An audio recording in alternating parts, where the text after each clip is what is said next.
ನಾನು ಈ ವಿಡಿಯೋದ ಮೂಲಕ ಕರ್ನಾಟಕ ಸರ್ಕಾರಕ್ಕೆ ಮತ್ತು ಕರ್ನಾಟಕದ ಮುಖ್ಯಮಂತ್ರಿಗಳಾದ ಸಿದ್ದರಾಮಯ್ಯನವರಿಗೆ ಕೇಳಿಕೊಳ್ಳೋದೇನಪ್ಪ ಅಂತಂದರೆ, ಸ್ವಲ್ಪ ನಿದ್ದೆಯಿಂದ ಎದ್ದೇಳಿ, ನಿಮ್ಮದೇ ಸರ್ಕಾರ ಇದೆ.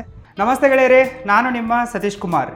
ನಿಮ್ಮಲ್ಲಿ ಬಹಳಷ್ಟು ಜನ ಕಮೆಂಟ್ ಸೆಕ್ಷನ್ನಲ್ಲಿ ಸರ್ ಬೆಳಗಾವಿಯನ್ನು ಮಹಾರಾಷ್ಟ್ರಕ್ಕೆ ಸೇರಿಸಿ, ಬೆಳಗಾವಿಯನ್ನು ಕೇಂದ್ರಾಡಳಿತ ಪ್ರದೇಶ ಮಾಡಿ, ಇಲ್ಲವೇ ಉತ್ತರ ಕರ್ನಾಟಕವನ್ನೇ ಒಂದು ಪ್ರತ್ಯೇಕ ರಾಜ್ಯವನ್ನಾಗಿ ಮಾಡಿಕೊಡಿ, ಕರ್ನಾಟಕವನ್ನು 2 ಭಾಗ ಮಾಡಿ ಅಂತೆಲ್ಲ ಕೂಗುಗಳು, ಬೇಡಿಕೆಗಳು ಬರ್ತಾ ಇವೆ. ಇದರ ಬಗ್ಗೆ ನಿಮ್ಮ ಅಭಿಪ್ರಾಯವೇನು ಅನ್ನೋದರ ಮೇಲೆ ವಿಡಿಯೋ ಮಾಡಿ ಅಂತ ಬಹಳಷ್ಟು ಕಮೆಂಟ್ಗಳನ್ನು ಮಾಡಿದ್ದೀರಿ. ಈ ಟಾಪಿಕ್ನ ಮೇಲೆ ನಾನು ಸೆಪರೇಟ್ ಆದ ವಿಡಿಯೋಗಳನ್ನು ಮಾಡುವೆ ಮತ್ತು ಸದ್ಯಕ್ಕೆ ಇಲ್ಲಿರುವ ಸಮಸ್ಯೆಗಳ ಕುರಿತು ನಿಮಗೆ ಮನವರಿಕೆ ಮಾಡಿಕೊಡುವ ಪ್ರಯತ್ನವನ್ನು ಮಾಡುವೆ. ಈ ವಿಡಿಯೋದಲ್ಲಿ ನಾನು ನಿಮಗೆ ನನ್ನ ಸ್ಟಾರ್ಟಪ್ ಸ್ಟ್ರಗಲ್ ಅಪ್ಡೇಟನ್ನು ಕೊಡುವನಿದ್ದೇನೆ. ಕಳೆದ 8 ವರ್ಷಗಳಿಂದ ನಾನು ಸ್ಟಾರ್ಟಪ್ ಮಾಡ್ತಾ ಇದ್ದರೂ ಕೂಡ ಕರ್ನಾಟಕ ಸರ್ಕಾರದ ಕರ್ನಾಟಕ ಸ್ಟಾರ್ಟಪ್ ಸೆಲ್ ಹಾಗೂ ಸ್ಟಾರ್ಟಪ್ ಇಂಡಿಯಾದಿಂದ ಯಾವುದೇ ರೀತಿಯ ಪ್ರಯೋಜನ ನಮಗಾಗ್ತಾ ಇಲ್ಲ, ನಮಗೆ ಫಂಡಿಂಗ್ನ ಅವಶ್ಯಕತೆ ಇದೆ ಅನ್ನೋದನ್ನು ನಾನು ನಿಮಗೆ ಕಳೆದ ವಿಡಿಯೋಗಳಲ್ಲಿ ಎಕ್ಸ್ಪ್ಲೇನ್ ಮಾಡಿದ್ದೆ. ಯಾವಾಗ ನಾವು ಬೆಂಗಳೂರಿಗೆ ಹೋಗ್ತೀವೋ ಅಲ್ಲಿರುವ ಅಧಿಕಾರಿಗಳು ಸರಿಯಾಗಿ ಸ್ಪಂದಿಸಲ್ಲ, ಮತ್ತು ನಮ್ಮ ಬೆಳಗಾವಿಯ DC ಅವರು ಕೂಡ ಇದಕ್ಕೆ ತಲೆ ಕೆಡಿಸಿಕೊಂಡಿಲ್ಲ, ಕೇರ್ ಮಾಡಿಲ್ಲ ಅನ್ನೋದನ್ನು ನಾನು ನಿಮಗೆ ಕಳೆದ ವಿಡಿಯೋಗಳಲ್ಲಿ ಪ್ರೂಫ್ನ ಸಮೇತ ಎಕ್ಸ್ಪ್ಲೇನ್ ಮಾಡಿದ್ದೆ. ಅದಕ್ಕೆ ನಿಮ್ಮಲ್ಲಿ ಬಹಳಷ್ಟು ಜನ ಸರ್ ಸದ್ಯಕ್ಕೆ ಬೆಳಗಾವಿಯಲ್ಲಿಯೇ ಚಳಿಗಾಲದ ಅಧಿವೇಶನ ನಡೀತಾ ಇದೆ, ಅಲ್ಲಿ ನೀವು ಮುಖ್ಯಮಂತ್ರಿಯವರಿಗೆ ಮತ್ತು ಸಂಬಂಧಪಟ್ಟ ಮಂತ್ರಿಗಳಿಗೆ ನಿಮ್ಮ ಸಮಸ್ಯೆಯ ಕುರಿತು ಅರ್ಜಿ ಪತ್ರಗಳನ್ನು ಕೊಡಿ ಅಂತ ಒಂದು ಐಡಿಯಾವನ್ನು ಕೊಟ್ಟಿದ್ರಿ. ಅದನ್ನು ನಾನು ಫಾಲೋ ಮಾಡುವವನಿದ್ದೇನೆ. ಅದಕ್ಕಾಗಿ ನಾನು ಬಹಳಷ್ಟು ಅರ್ಜಿ ಪತ್ರಗಳನ್ನು ಕೂಡ ರೆಡಿ ಮಾಡಿರುವೆ. ಮೊದಲನೇದಾಗಿ ನಾನು ಕರ್ನಾಟಕ ರಾಜ್ಯ ಸರ್ಕಾರದ ಮುಖ್ಯಮಂತ್ರಿಗಳಾದ ಸಿದ್ದರಾಮಯ್ಯನವರ ಹೆಸರಲ್ಲಿ ಒಂದು ಅರ್ಜಿ ಪತ್ರವನ್ನು ರೆಡಿ ಮಾಡಿರುವೆ. ಎರಡನೇದಾಗಿ ಕರ್ನಾಟಕ ಸರ್ಕಾರದ IT-BT ಇಲಾಖೆಯ ಮಂತ್ರಿಯಾದ ಪ್ರಿಯಾಂಕ್ ಖರ್ಗೆ ಸರ್ ಅವರಿಗೆ ಒಂದು ಅರ್ಜಿ ಪತ್ರವನ್ನು ರೆಡಿ ಮಾಡಿರುವೆ.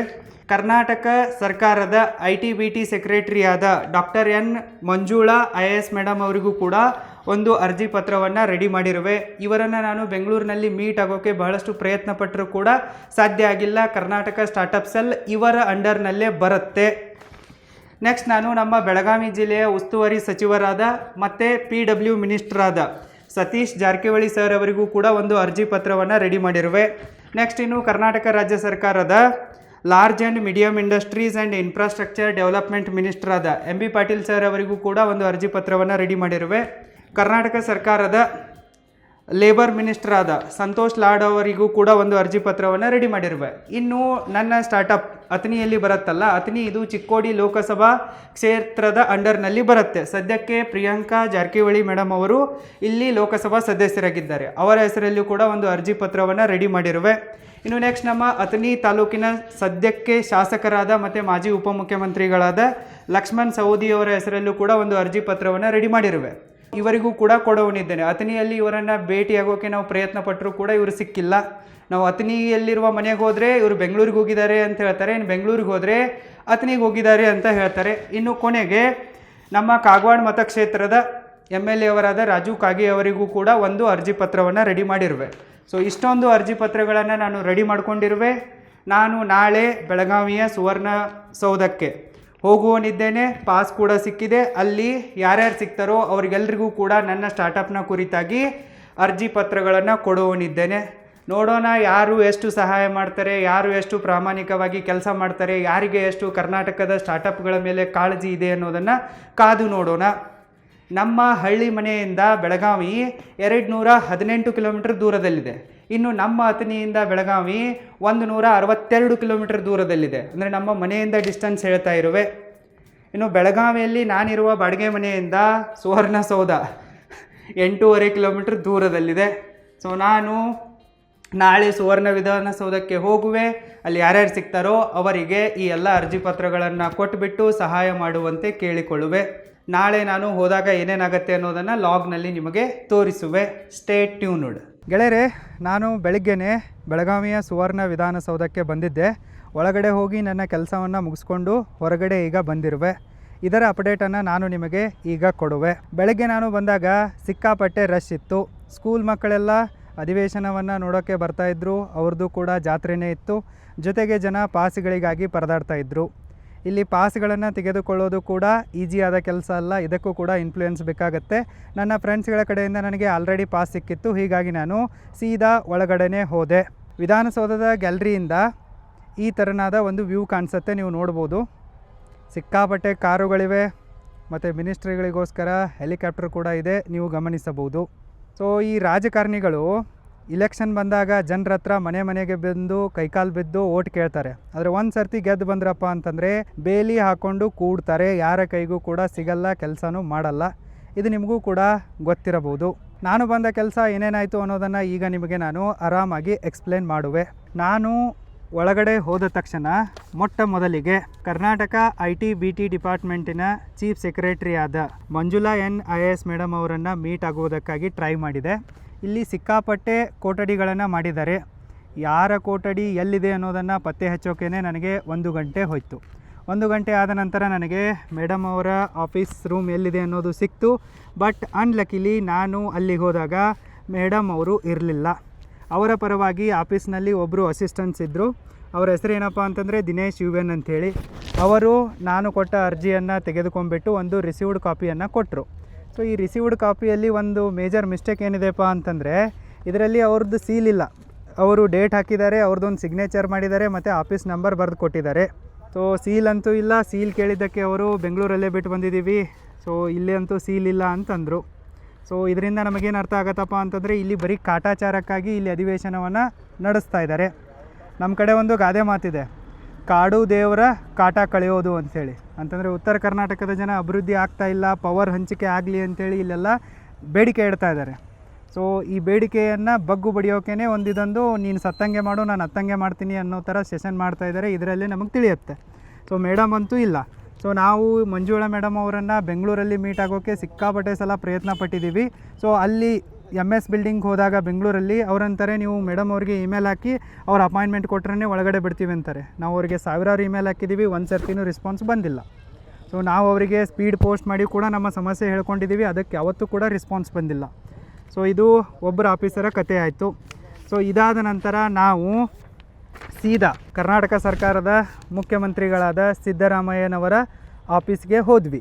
ಸೊ ಅವರು ಅಧಿವೇಶನದಲ್ಲಿ ಡಿಸ್ಕಷನ್ ಮಾಡೋಕ್ಕೆ ಹೋಗಿದ್ದರು ಅಥವಾ ಹೊರಗಡೆ ಎಲ್ಲಿ ಹೋಗಿದ್ರೋ ಗೊತ್ತಿಲ್ಲ. ಅವರ ಆಫೀಸಿನವರಿಗೂ ಕೂಡ ಸರಿಯಾದ ಮಾಹಿತಿ ಇರಲಿಲ್ಲ. ಆದರೆ ಅವರು ನಾವು ಕೊಟ್ಟಂತಹ ಅರ್ಜಿಯನ್ನು ತೊಗೊಂಡ್ಬಿಟ್ಟು ಪ್ರಾಪರಾಗಿ ರಿಸೀವ್ಡ್ ಕೊಟ್ಟಿದ್ದಾರೆ. ಇಲ್ಲಿ ನೋಡ್ಬೋದು ನೀವು, ಸೀಲ್ ಹಾಕಿ ಕೊಟ್ಟಿದ್ದಾರೆ, ಡೇಟ್ ಕೂಡ ಇದೆ. ಆದರೆ ಇದರ ಫಾಲೋ ಅಪ್ ಹೇಗೆ ಮಾಡೋದು ಅಂತ ನಾವು ಕೇಳಿದಾಗ ಅವರ ಕಡೆಯಿಂದ ಸಮರ್ಪಕವಾದ ಉತ್ತರ ಇಲ್ಲ. ನೀವು ಬೆಂಗಳೂರಿಗೆ ಬನ್ನಿ ಕೇಳಿ ಅಂತಾರೆ. ಸೊ ನನ್ನ ಮನೆಯಿಂದ ಬೆಂಗಳೂರು 780 ಕಿಲೋಮೀಟ್ರ್ ಇದೆ. ಕರ್ನಾಟಕದ ಕಟ್ಟ ಕಡೆಯ ಊರು ನಂದು. ಸೊ ನಾನಿಲ್ಲಿ ಬೆಳಗಾವಿಗೆ ಬರಬೇಕಂದ್ರೂ ಕೂಡ 218 ಕಿಲೋಮೀಟ್ರ್ ಟ್ರಾವೆಲ್ ಮಾಡಿ ಬರಬೇಕು. ಇಲ್ಲೇ ಯಾರೂ ಸರಿಯಾಗಿ ಸಿಕ್ಕಿಲ್ಲ. ಇನ್ನು ಅಲ್ಲಿ ಬೆಂಗಳೂರಲ್ಲಿ ಇಷ್ಟು ಟ್ರಾವೆಲ್ ಮಾಡ್ಕೊಂಡು ಹೋಗಿ ಇದಕ್ಕೇನು ಒಂದು ಟ್ರ್ಯಾಕಿಂಗ್ ID ಇಲ್ಲ, ಏನಿಲ್ಲ. ಸೊ ಅಲ್ಲಿ ಯಾರನ್ನು ಮೀಟ್ ಆಗಬೇಕು ಅನ್ನೋ ಮಾಹಿತಿನೂ ಕೂಡ ಇಲ್ಲ. ಅಂತಂದರೆ ಅವರು ಹೆಸರಿಗಷ್ಟೇ ನಮ್ಮ ಅರ್ಜಿಯನ್ನು ತೊಗೊಂಡ್ರು, ಪಕ್ಕಕ್ಕಿಟ್ಟರು. ಇದನ್ನು ಬೆಂಗಳೂರಿಗೆ ತೊಗೊಂಡು ಹೋಗ್ತಾರೋ ಇಲ್ವೋ ಅದು ಕೂಡ ಗೊತ್ತಿಲ್ಲ. ಸೊ ಇದಾದ ನಂತರ ನಾವು ಸೀದಾ ಕರ್ನಾಟಕದ ಲೇಬರ್ ಮಿನಿಸ್ಟರ್ ಆದ ಸಂತೋಷ್ ಲಾಡ್ ಅವರ ಆಫೀಸ್ ರೂಮಿಗೆ ಹೋದ್ವಿ. ಸೊ ಮುಂಚೆ ಕಾದಾಗ ಅವ್ರು ಇರಲಿಲ್ಲ. ಸೊ ಲಂಚ್ ಬ್ರೇಕಲ್ಲಿ ಅವರು ಆಫೀಸ್ ರೂಮಿಗೆ ಬಂದರು. ಸೊ ನಾನು ಅವರಿಗೆ ನನ್ನ ಅರ್ಜಿಯನ್ನು ಕೈ ಕೊಟ್ಬಿಟ್ಟು, ಸರ್ ನಂದು ಈ ಥರ ಪ್ರಾಬ್ಲಮ್ ಇದೆ, 8 ವರ್ಷದಿಂದ ಸ್ಟಾರ್ಟಪ್ ಮಾಡ್ತಾಯಿದ್ದೀನಿ ಅಂತಂದೆ. ಸೊ ಏನು ಮಾಡ್ತಾಯಿದ್ದೀನಿ ಅಂತಂದಾಗ ಫಿಲ್ಮ್ ಎಡಿಟೆಕ್ ಅಂತ ಹೇಳಿದಾಗ ಇದಕ್ಕೆ ಅವನು ಸ್ಟಾರ್ಟಪ್ ಅಂತಾನೆ, ಇದು ಸ್ಟಾರ್ಟಪ್ ಅಲ್ಲ ಅಂತಂದರು. ಸೊ ಇದಕ್ಕೆ ಏನು ಹೇಳಬೇಕು ಅಂತ ನನಗೆ ಗೊತ್ತಾಗ್ತಾ ಇಲ್ಲ. ಒಂದು ವೇಳೆ ನಾನು ಮಾಡ್ತಾ ಇರೋದು ಸ್ಟಾರ್ಟಪ್ ಅಲ್ಲ ಅಂತಂದರೆ 2018ರಲ್ಲಿ ಯಾಕೆ ನಮಗೆ ಸ್ಟಾರ್ಟಪ್ ಇಂಡಿಯಾದಿಂದ ಸರ್ಟಿಫಿಕೇಟ್ ಕೊಟ್ರಿ? ಯಾಕೆ ನಮಗೆ DIPP ಅಪ್ರೂವಲ್ ಅಂಥೇಳಿ ಒಂದು ಸರ್ಟಿಫಿಕೇಟ್ ಕೊಟ್ರಿ? ಯಾಕೆ ನಿಮಗೆ ಕರ್ನಾಟಕ ಸರ್ಕಾರದ IT-BT ಮಿನಿಸ್ಟ್ರಿಯಿಂದ ಸ್ಟಾರ್ಟಪ್ ಅಂತೇಳಿ, ಟೆಕ್ ಸ್ಟಾರ್ಟಪ್ ಅಂತೇಳಿ ರಿಕಗ್ನೈಸೇಷನ್ ಸರ್ಟಿಫಿಕೇಟ್ ಕೊಟ್ರಿ? ಸೊ ಇವರು ಹಿಂದೂ ಮುಂದೆ ಏನೂ ಕೂಡ ಯೋಚನೆ ಮಾಡದೆ ಒಂದು ತಮ್ಮ ಜಜ್ಮೆಂಟನ್ನೇ ಕೊಟ್ಬಿಟ್ರು. ಸೊ ಆದರೂ ಕೂಡ ಸರ್ ನೋಡಿ, ರಿಕ್ವೆಸ್ಟ್ ಲೆಟ್ರ್ ತೊಗೊಳ್ಳಿ, ನೀವು ಫ್ರೀ ಆಗಿದ್ದಾಗ ಓದಿ ಅಂಥೇಳಿ ಕೊಟ್ಟು ಬಂದಿದ್ದೀವಿ, ನೋಡೋಣ ಅದಕ್ಕೆ ಅವ್ರ ಕಡೆಯಿಂದ ಏನು ರೆಸ್ಪಾನ್ಸ್ ಬರುತ್ತೆ ಅಂಥೇಳಿ. ಅದಾದ ನಂತರ ನಾನು ಅಲ್ಲಿಂದ MB ಪಾಟೀಲ್ ಸರ್ ಅವರ ಆಫೀಸ್ ರೂಮಿಗೆ ಹೋದೆ. ಅವರು ಕೂಡ ಇರಲಿಲ್ಲ. ಲಂಚ್ ಬ್ರೇಕಲ್ಲಿ ಅವರು ಕೂಡ ಅದೇ ತಾನೇ ಬರ್ತಾಯಿದ್ರು. ಮತ್ತು ಅವ್ರದ್ದೇನೋ ಮೀಟಿಂಗ್ ಕೂಡ ಶೆಡ್ಯೂಲ್ ಆಗಿತ್ತು. ಪಾಪ ಅವರು ನಾವು ಹೊರಗಡೆ ಜನ ನಿಂತಿರೋದನ್ನು ನೋಡಿಬಿಟ್ಟು ಕರೆದುಬಿಟ್ಟು ಏನಿದೆ ಅಂತ ಕೇಳಿದರು. ಅವ್ರಿಗೆ ಹೇಳಿದೆ, ಸರ್ ಈ ಥರ ಸ್ಟಾರ್ಟಪ್ ಮಾಡ್ತಾಯಿದ್ದೀವಿ ಮತ್ತು ನಮ್ಮದು ಈ ಥರ 8 ವರ್ಷದಿಂದ ಸಮಸ್ಯೆ ಇದೆ ಅಂಥೇಳಿ. ಅವರು ನನ್ನ PAಗೆ ಹೋಗಿ ಅವ್ರು ನಿಮಗೆ ಗೈಡ್ ಮಾಡ್ತಾರೆ ಅಂತ ಹೇಳಿದರು. ಸೊ ನಾವು ಅವರ PA ಜೊತೆ ಡಿಸ್ಕಸ್ ಮಾಡಿದ್ವಿ. ಅವರಂತಂದರು, ಇದು IT-BT ಡಿಪಾರ್ಟ್ಮೆಂಟ್ನವ್ರಿಗೆ ಬರುತ್ತೆ, ನೀವು ಅವರನ್ನೇ ಮೀಟ್ ಆಗಿ ಅಂಥೇಳಿ IT-BT ಮಿನಿಸ್ಟ್ರಿ ಕಡೆಗೆ ಹೋಗಿ ಅಂಥೇಳಿ ಅವರ ಮಾತನ್ನು ಕನ್ಕ್ಲೂಡ್ ಮಾಡಿದರು. ಅದಾದ ನಂತರ ಅವರ ಸಲಹೆ ಮೇರೆಗೆ ನಾವು IT-BT ಮಿನಿಸ್ಟ್ರಾದ ಪ್ರಿಯಾಂಕರ್ ಸರ್ಗೆ ಆಫೀಸ್ಗೆ ಹೋದ್ವಿ. ಸೊ ಅವರು ಒಳಗಡೆ ಇದ್ದರು. ಏನೋ ಮಾತುಕತೆಗಳು ನಡೀತಾ ಇದ್ವು. ಹೊರಗಡೆ ನಾವು ಅರ್ಧ ಗಂಟೆ ಕಾದ ನಂತರ ಒಳಗಡೆ ಮೀಟ್ ಆಗೋ ಅವಕಾಶವನ್ನು ಕೊಟ್ಟರು. ಸೊ ಅಷ್ಟರಲ್ಲಿ ಸಾಹೇಬರು ಯಾರ್ದೋ ಕಾಲ್ ಬರ್ತಾಯಿದೆ, ಹೋಗೋಕ್ಕೇ ರೆಡಿಯಾಗಿ ನಿಂತಿದ್ದರು. ನಾನು ಅವರಿಗೆ ನನ್ನ ರಿಕ್ವೆಸ್ಟ್ ಲೆಟ್ರನ್ನು ಕೊಟ್ಬಿಟ್ಟು, ಸರ್ 8 ವರ್ಷದಿಂದ ಸಮಸ್ಯೆ ಈ ರೀತಿ ಇದೆ, ಕರ್ನಾಟಕ ಸರ್ಕಾರದ IT-BT ಮಿನಿಸ್ಟ್ರಿಯ ಹಗರಣಗಳಿಂದಾಗೆ ನಮಗೆ ಫಂಡ್ ಸಿಕ್ಕಿಲ್ಲ, ನೀವು ಮಾಡ್ತಾ ಇರುವ ಸ್ಟಾರ್ಟಪ್ ಎಲಿವೇಷನ್ ಪ್ರೋಗ್ರಾಮ್ಗಳಿಂದ ನಮಗೆ ಯಾವುದೇ ಲಾಭ ಆಗಿಲ್ಲ, ನಾವೀಗ ಗ್ರೋತ್ ಸ್ಟೇಜಲ್ಲಿದ್ದೀವಿ, ನಮಗೆ ಸ್ಕೇಲ್ ಮಾಡೋಕ್ಕೆ ಫಂಡ್ ಬೇಕಾಗಿದೆ, ನಮಗೆ ಫಂಡ್ ತೆಗೆದುಕೊಳ್ಳೋಕ್ಕೆ ಗೈಡ್ ಮಾಡಿ, ಮತ್ತು ನಮ್ಮ ಶೇರ್ಗಳನ್ನು ಇಟ್ಕೊಂಡ್ಬಿಟ್ಟು IT-BT ಮಿನಿಸ್ಟ್ರಿಯಿಂದ 50 ಲಕ್ಷನಾದರೂ ಫಂಡ್ ಕೊಡಿಸಿ ಅಂತ ಕೇಳಿದೆ. ಸೊ ಅದಕ್ಕೆ ಅವರು, ನೀವು ಮತ್ತೆ ನೆಕ್ಸ್ಟ್ ಇಯರು ಎಲಿವೇಷನ್ ಪ್ರೋಗ್ರಾಮ್ಗೆ ಅಪ್ಲೈ ಮಾಡಿ ಅಂತಂದರು. ಸೊ ನಾನು ಹೇಳಿದೆ, ಸರ್ 8 ವರ್ಷದಿಂದ ಇದನ್ನೇ ಮಾಡ್ತಾಯಿದ್ದೀವಿ, ಇನ್ನೂ ಎಷ್ಟು ವರ್ಷ ಇದೇ ಥರ ಮಾಡೋದು ನಾವು ಅಂತಂದಾಗ ಅವರು, ಇಲ್ಲ ನೀವು ಅದೇ ಥರ ಬರಬೇಕು, ರೂಲ್ಸ್ ಪ್ರಕಾರನೇ ಬರಬೇಕು ಅಂತಂದರು. ಸೊ ಆವಾಗ ನಾವೇನಂತ ಅಂದ್ವಿ, ಸರ್ ಈಗ 8 ವರ್ಷ ಆಯಿತು ನಾವು ಸ್ಟಾರ್ಟ್ ಮಾಡಿ, ನಮಗೀಗ ನೆಕ್ಸ್ಟ್ ಇಯರು ಅಪ್ಲೈ ಮಾಡೋಕ್ಕೇ ಅವಕಾಶ ಇಲ್ಲ, ನೀವು ಕೊಟ್ಟಿರೋ ಸರ್ಟಿಫಿಕೇಟ್ನ ವ್ಯಾಲಿಡಿಟಿ ಬರೀ 10 ವರ್ಷ ಇರುತ್ತೆ. ಸೊ ಈಗಿರುವಾಗ ಹೆಂಗೆ ನಾವು ಅಪ್ಲೈ ಮಾಡೋದು, ಮತ್ತು ನೀವು ಮುಂಚೆ ಅಪ್ಲೈ ಮಾಡಿದಾಗ ಯಾಕೆ ರಿಜೆಕ್ಟ್ ಮಾಡಿದ್ರಿ ಅನ್ನೋದಕ್ಕೆ ಕಾರಣನೇ ಇಲ್ಲ ನಿಮ್ಮ ಹತ್ರ. ಸೊ ಅಂದಾಗ ನಾವೇನಂದ್ವಿ, ಒಬ್ಬರು ಆಫೀಸರ್ನಾದರೂ ನಮಗೆ ಕರೆಯಾಗಿ ಅಸೈನ್ ಮಾಡಿಕೊಡಿ, ನಾವು ಅವರನ್ನು ಫಾಲೋ ಅಪ್ ಮಾಡ್ತೀವಿ, ನಮಗೆ ಫಂಡ್ ತೆಗೆದುಕೊಳ್ಳೋಕ್ಕೆ ಯಾವ ವೇನಲ್ಲಿ ಅವಕಾಶ ಇದೆ ಡಿಸ್ಕಸ್ ಮಾಡ್ತೀವಿ ಅಂದಾಗ, ಇಲ್ಲ ಯಾರಿಗೂ ಕೂಡ ಆಫೀಸರ್ ಅಸೈನ್ ಮಾಡೋಕ್ಕಾಗಲ್ಲ, ಇದು ನಮ್ಮ ಜವಾಬ್ದಾರಿ ಅಲ್ಲ, ಹೋಗಿ ಅಂತೇಳಿ ಅವ್ರು ಅದೇ ಥರ ಹೋಗಿಬಿಟ್ರು. ಸೊ ಇಷ್ಟು ಇವತ್ತು ಆಗಿದೆ. ಗೆಳೆಯರೆ, ನೀವು ನನಗೆ ಕೇಳ್ತಾ ಇರ್ತೀರಲ್ಲ ಕಮೆಂಟ್ ಸೆಕ್ಷನ್ನಲ್ಲಿ, ಯಾಕೆ ಉತ್ತರ ಕರ್ನಾಟಕದ ಜನ ಬೆಳಗಾವಿಯನ್ನು ಮಹಾರಾಷ್ಟ್ರಕ್ಕೆ ಹಾಕಿ, ಬೆಳಗಾವಿಯನ್ನು ಕೇಂದ್ರಾಡಳಿತ ಪ್ರದೇಶ ಮಾಡಿ, ಬೆಳಗಾವಿಯನ್ನು ಉತ್ತರ ಕರ್ನಾಟಕ ಸೆಪ್ರೇಟ್ ರಾಜ್ಯ ಮಾಡಿಬಿಟ್ಟು ರಾಜಧಾನಿ ಮಾಡಿ ಅಂತಾರೆ ಅಂತೇಳಿ. ಇದೇ ಕಾರಣಕ್ಕೋಸ್ಕರ ನಮಗೆ ಬೆಂಗಳೂರು ದೂರಿದೆ. ಸೊ ನಮ್ಮ MLA MP ಸರಿಯಾಗಿ ಕೆಲಸ ಮಾಡಲ್ಲ. ಸೊ ಯಾರು ಕೆಲಸ ಮಾಡ್ತಾರೋ ಅವ್ರ ಕೈಗೆ ಅಧಿಕಾರನೇ ಕೊಡಲ್ಲ, ಬರೀ ಅವ್ರಿಗೆ ಖಾಲಿ MLA ಆಗಿರ್ತಾರೆ, ಅವ್ರಿಗೆ ಯಾವುದೇ ಫಂಡು ಕೂಡ ಬರಲ್ಲ. ಸೊ ಇಂಥವ್ರು ಅನ್ಪಡ್ಗಳು ಬಂದು IT-BT ಮಿನಿಸ್ಟ್ರಿಗೆ ಬಂದು ಕೂತ್ಕೊಂಡ್ಬಿಡ್ತಾರೆ. ಸೊ ನಾವು 8 ವರ್ಷದಿಂದ ಪ್ರಾಬ್ಲಮ್ ಫೇಸ್ ಮಾಡ್ತಾಯಿದ್ದೀವಿ, ಪ್ರಾಬ್ಲಮ್ ಏನಿದೆ ಅನ್ನೋದನ್ನಾದರೂ ತಿಳ್ಕೊಬೇಕು. ಸೊ ಅದನ್ನು ಬಿಟ್ಬಿಟ್ಟು ಎತ್ತಿಗೆ ಜ್ವರ ಬಂದರೆ ಎಮ್ಮೆಗೇನೋ ಕೊಟ್ಟರು ಅನ್ನೋ ಥರ ಬರೀ ಏನೋ ಒಂದು ಹೇಳಿಬಿಡೋದು, ನೆಕ್ಸ್ಟ್ ಇಯರ್ ಅಪ್ಲೈ ಮಾಡಿ. ಸೊ ಅಲ್ಲಿ ಅಪ್ಲೈ ಮಾಡೋಕ್ಕೆ ನಮಗೆ ಅವಕಾಶ ಏನಾದರೂ ಬೇಕಲ್ಲ. ಎಲಿವೇಷನ್ ಪ್ರೋಗ್ರಾಮ್ಗೆ ಯಾರು ಅಪ್ಲೈ ಮಾಡ್ತಾರೆ? ಹೊಸದಾಗಿ ಸ್ಟಾರ್ಟಪ್ ಶುರು ಮಾಡಿದವರು. ಅವರಿಗೆ ಪ್ರೋಟೋಟೈಪ್ ಬಿಲ್ಡ್ ಮಾಡೋಕ್ಕೆ ಫಂಡ್ ಬೇಕಾದವರು ಅದರಲ್ಲಿ ಅಪ್ಲೈ ಮಾಡ್ತಾರೆ, ಅವರಿಗೆ ಅದರಲ್ಲಿ 50 ಲಕ್ಷ ಕೊಡ್ತಾರೆ. ಸೊ ಆಲ್ರೆಡಿ ನಮ್ಮದು ಪ್ರೋಟೋಟೈಪ್ ಬಿಲ್ಡ್ ಆಗಿದೆ, 4500ಕ್ಕಿಂತ ಜಾಸ್ತಿ ಸ್ಟೂಡೆಂಟ್ಸ್ ಕಲಿತಾ ಇದ್ದಾರೆ. ಇದನ್ನು ಸ್ಕೇಲ್ ಮಾಡೋಕ್ಕೆ ನಮಗೆ ರಿಸೋರ್ಸಸ್ಗಳು ಬೇಕು, ಫಂಡ್ ಬೇಕು, IT ಪಾರ್ಕಲ್ಲಿ ಎಕ್ಸೆಸ್ ಬೇಕು. ಸೊ ಇದನ್ನು ಅರ್ಥ ಮಾಡಿಕೊಂಡು ಹೇಳಬೇಕು, ಬಟ್ ಅವರು ಯಾವುದೂ ಇಲ್ಲ ಅಂತಂದರು. ಸೊ ಇದಿಷ್ಟಿಷ್ಟಾಗಿದೆ, ಇದೇ ನಮ್ಮ ಹಣೆಬರ ಆಗಿದೆ.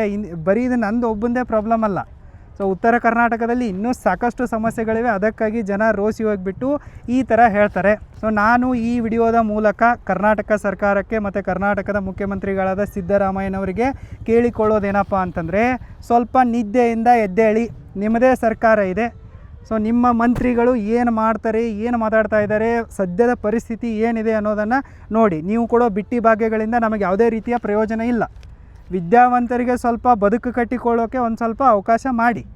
ನಮಗೆ ಒಂದು ಸ್ವಲ್ಪ ನಮ್ಮಂಥವ್ರಿಗೆ ನೀವು ಫಂಡ್ ಆದರೂ ಕೊಡಿಸಿದ್ರೆ ನಾವಿಲ್ಲಿ ಜಾಬ್ ಆದರೂ ಕ್ರಿಯೇಟ್ ಮಾಡ್ತೀವಿ. ಸೊ ಅದಕ್ಕಾಗಿ ನಾನು ಕೇಳ್ಕೊಳ್ಳೋದೇನಪ್ಪ ಅಂತಂದರೆ, ಸನ್ಮಾನ್ಯ ಸಿದ್ದರಾಮಯ್ಯನವರೇ ಸ್ವಲ್ಪ ನಿದ್ದೆಯಿಂದ ಎದ್ದೇಳಿ, ಈಗಲಾದರೂ ಎಚ್ಚೆತ್ತುಕೊಳ್ಳಿ. ಇಲ್ಲಪ್ಪ ಅಂತಂದರೆ ಇಲ್ಲಿರುವ ಯುವಕರು ರೋಸೆಗೆ ಬಿಟ್ಟು ಕೆಲವೊಂದಿಷ್ಟು ಮಹಾರಾಷ್ಟ್ರದ ಸಂಘಟನೆಗಳಿಗೆ ಸಪೋರ್ಟ್ ಮಾಡೋಕ್ಕೆ ಶುರು ಮಾಡಿಬಿಡ್ತಾರೆ, ಅವರಿಂದಾದರೂ ಏನಾದರೂ ಸವಲತ್ತು ಸಿಗತ್ತೆ ಅಂಥೇಳಿ. ಇನ್ನು ಕೆಲವೊಂದಿಷ್ಟು ಜನ ರಾಜ್ಯ ಒಡೆಯೋಕ್ಕೆ ಬಂದುಬಿಡ್ತಾರೆ. ಸೊ ಇದಕ್ಕೆ ಅವಕಾಶ ಕೊಡಬೇಡಿ. ಒಬ್ಬ ವ್ಯಕ್ತಿ ಆತಂಕವಾದಿ ಯಾವಾಗ ಆಗ್ತಾನಪ್ಪ ಅಂತಂದರೆ, ಅವನಿಗೆ ಬದುಕೋಕ್ಕೆ ಅವಕಾಶನೇ ಇಲ್ಲ, ಹಂಗೆ ಸಾಯೋದೇನಿದೆ. ಸೊ ಅವ್ರು ನನಗೆ ಸವಲತ್ತು ಕೊಡ್ತಾ ಇದ್ದಾರೆ ಅಂಥೇಳಿ ಹೆಂಗೆ ಕಾಶ್ಮೀರದಲ್ಲಿ ಆತಂಕವಾದಿಗಳಾಗ್ತಾರೋ, ಸೊ ಇಲ್ಲಿ ಕೂಡ ನಾಡ ವಿದ್ರೋಹಿಗಳು ತಯಾರಾಗ್ತಾರೆ, ಕ್ರೈಮ್ಗಳು ಜಾಸ್ತಿ ಆಗ್ತವೆ. ಅದಕ್ಕಾಗಿ ನಮ್ಮ ಸಮಸ್ಯೆಯನ್ನು ಸೀರಿಯಸ್ಸಾಗಿ ತೆಗೆದುಕೊಳ್ಳಿ. ಮತ್ತು ನಾನು ಎಲ್ಲ ಜನರಲ್ಲಿ, ನನ್ನ ಸಪೋರ್ಟರ್ಸ್ಗಳಲ್ಲಿ ಕೇಳ್ಕೊಳ್ಳೋದೇನಪ್ಪ ಅಂತಂದರೆ, ಈ ವಿಡಿಯೋವನ್ನು ಸಿಕ್ಕಾಪಟ್ಟೆ ಶೇರ್ ಮಾಡಿ. ಸರ್ಕಾರ ನಿದ್ದೆಯಿಂದ ಎದ್ದೇಳೋ ತನಕ ಈ ವಿಡಿಯೋವನ್ನು ಶೇರ್ ಮಾಡಿ. ಮತ್ತು ನಮ್ಮ ಸ್ಟಾರ್ಟಪ್ಗೆ IT-BT ಮಿನಿಸ್ಟ್ರಿ ಕಡೆಯಿಂದ ಅಟ್ಲೀಸ್ಟ್ 50 ಲಕ್ಷನಾದರೂ ಫಂಡ್ ಕೊಡಿಸೋವಂತೆ ಮಾಡಿ. ಸೊ ನಾನು ಎಲ್ಲ ಪಕ್ಷಾತೀತವಾಗಿ, ಭಾಷಾತೀತವಾಗಿ, ಧರ್ಮಾತೀತವಾಗಿ, ಜಾತ್ಯತೀತವಾಗಿ ಎಲ್ಲ ಜನರಿಗೆ ಕೇಳ್ಕೊಳ್ಳೋದೇನಪ್ಪ ಅಂತಂದರೆ, ಹೆಲ್ಪ್ ಮಾಡಿ. ಸೊ ಇಷ್ಟೇ ನಾನು ಹೇಳ್ಬೋದು. ಇದೇ ನನ್ನ ಅಪ್ಡೇಟ್ ಆಗಿದೆ. ನೆಕ್ಸ್ಟ್ ವಿಡಿಯೋದಲ್ಲಿ ನಾನು ಮುಂದೆ ಏನಾದರೂ ಗುಡ್ ನ್ಯೂಸ್ ಬಂದಿದ್ದರೆ ಅದನ್ನು ನಿಮಗೆ ಅಪ್ಡೇಟ್ ಮಾಡುವೆ. Thank you so much. ಮತ್ತೆ ಸಿಗೋಣ.